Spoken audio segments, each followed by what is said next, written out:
서울을 방문하는 외국 관광객들의 필수 코스가 되어버린 핫플레이스 북촌은 어떻게 만들어졌을까요? 서울의 핫플레이스 북촌에 숨겨진 탄생 비화를 알아보겠습니다. 북촌이라는 이름은 조선시대부터 청계천의 북쪽에 있는 마을이라는 의미로 북촌이라고 불렀다고 합니다. 조선시대 북촌은 지금하고는 많이 다른 모습이었습니다. 서쪽으로는 경복궁, 동쪽으로는 창경궁과 창덕궁이 있고 그 가운데 지역에 왕족, 양반, 관료 출신들이 살았던 고급 가옥이 대부분인 지역이었습니다. 그래서 북촌은 오랫동안 양반촌 또는 권세 높은 양반의 동네 이렇게 불렸습니다. 청계천 북쪽을 북촌이라 불렀듯이 그 남쪽은 남촌이라 불렀습니다. 그리고 이곳에는 주로 권세가 낮은 선비들이 살았습니다. 그런데 일제강 점기가 되면서 이런 모습이 바뀌기 시작합니다. 조선이 일본의 식민지가 되고 일본인들이 진출을 하면서 그 사람들이 자리를 잡은 곳이 남촌 지역이었습니다.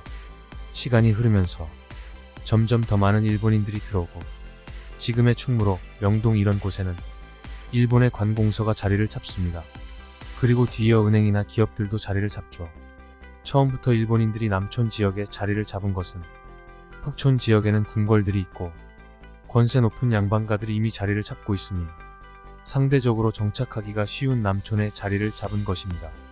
시간이 지나며 자연스럽게 청계천을 중심으로 북쪽은 조선인 지역, 남쪽은 일본인 지역 이렇게 구도가 형성이 되고 서로의 거주지를 침범하지 않는 것이 암묵적인 룰이 됩니다.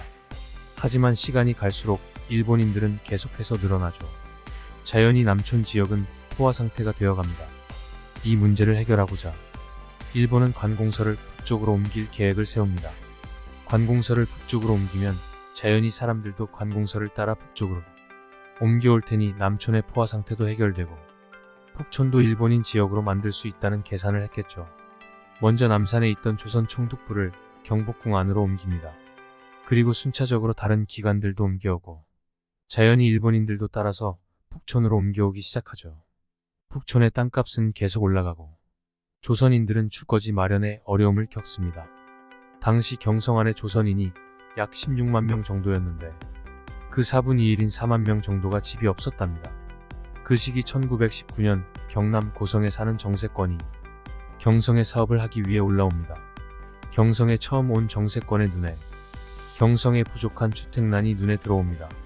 그래서 그는 1920년 북촌 지역에 건양사라는 우리나라 최초 근대식 부동산 개발 회사를 설립하고 건축왕으로 불리며 시대를 읽는 사업가의 통찰력과 기획력으로 경성 전역의 부동산 개발을 주도해 나갑니다.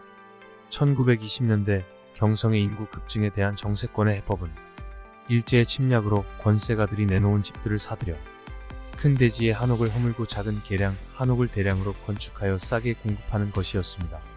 이렇게 함으로써 조선 사람들에게 상대적으로 저렴한 가격에 주택을 공급할 수 있었고 거기에 더해 조선인들이 일본인들에게 밀려나면서 고유의 주거지역과 주거방식을 잃어버리는 것을 막을 수도 있었습니다. 정세권이 이런 방식으로 저렴하게 주택을 공급했음에도 형편이 넉넉하지 않아 주택 구입이 어려웠던 조선 사람을 위하여 입주 후에 분할해서 주택값을 지불하는 연부 또는 월부로 주택을 판매하는 제도를 마련하기도 하였으며 부동산 중개업까지 겸하기도 했습니다.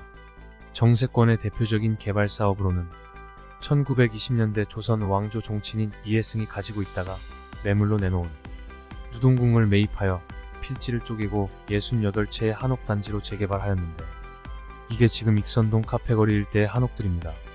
또한 일본인 기무로 젠자부록 등이 내놓은 가회동 33번지 땅을 매입하고 1936년 친일파 민대식이 판매한 가회동 31번지 땅을 묶어 7,100여 평 축구장 3개 규모의 대규모 재개발을 하는데 그곳이 지금의 정독도서관 뒤편 가회동 북촌한 옥마을입니다.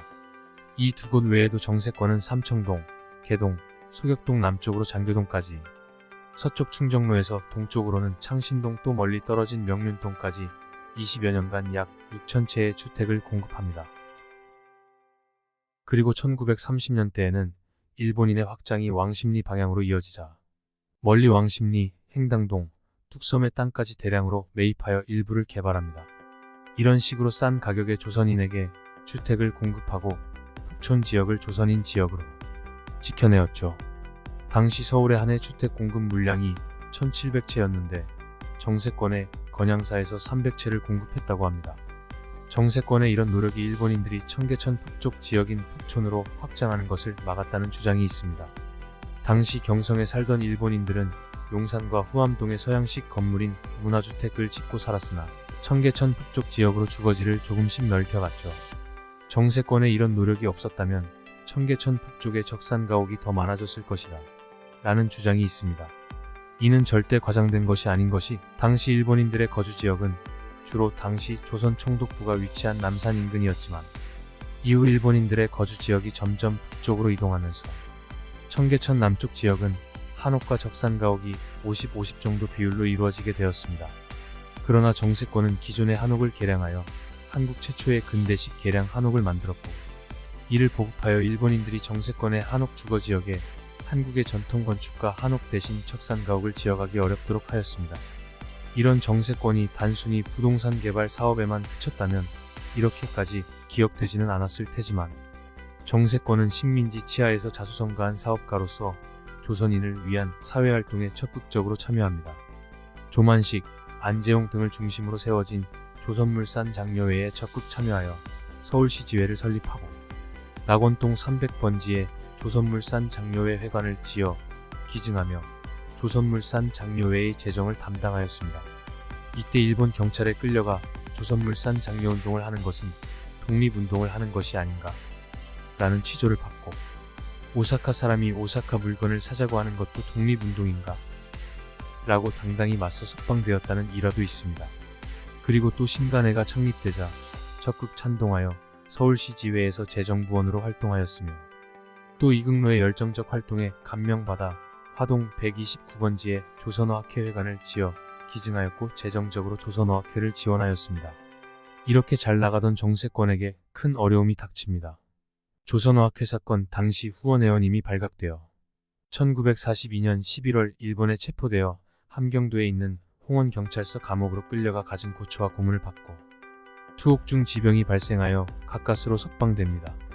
하지만 그 후 1943년 일본은 뚝섬의 35,000평의 땅을 조선인을 친일로 개조하기 위해 만든 기관이 대화숙을 위해 조공하라는 협박을 하며 결국 땅을 빼앗아가고 건양사의 건설 면허도 취소해버립니다. 결국 이렇게 정세권은 무너져 내립니다. 2년 후 해방을 맞은 정세권은 가족과 함께 성동구 행당동에 거주했습니다. 6.25 전쟁이 터지고도 서울에 남아있던 정세권은 1.4후 때 가족들만 남쪽으로 피난시키고 자신은 계속 남아있다가 1950년 홀로 고향으로 내려가 농가 단칸방에 기거하다 1965년 9월 14일 78세를 일기로 세상을 떠납니다. 1968년 정부로부터 대통령 표창이 취소되었으며 1990년에는 애국장이 취소되었습니다. 그의 유해는 고성군 하이면 덕명리에 안장되었다가 2016년 국립대전현 충원 독립유공자 묘역으로 이장되었습니다.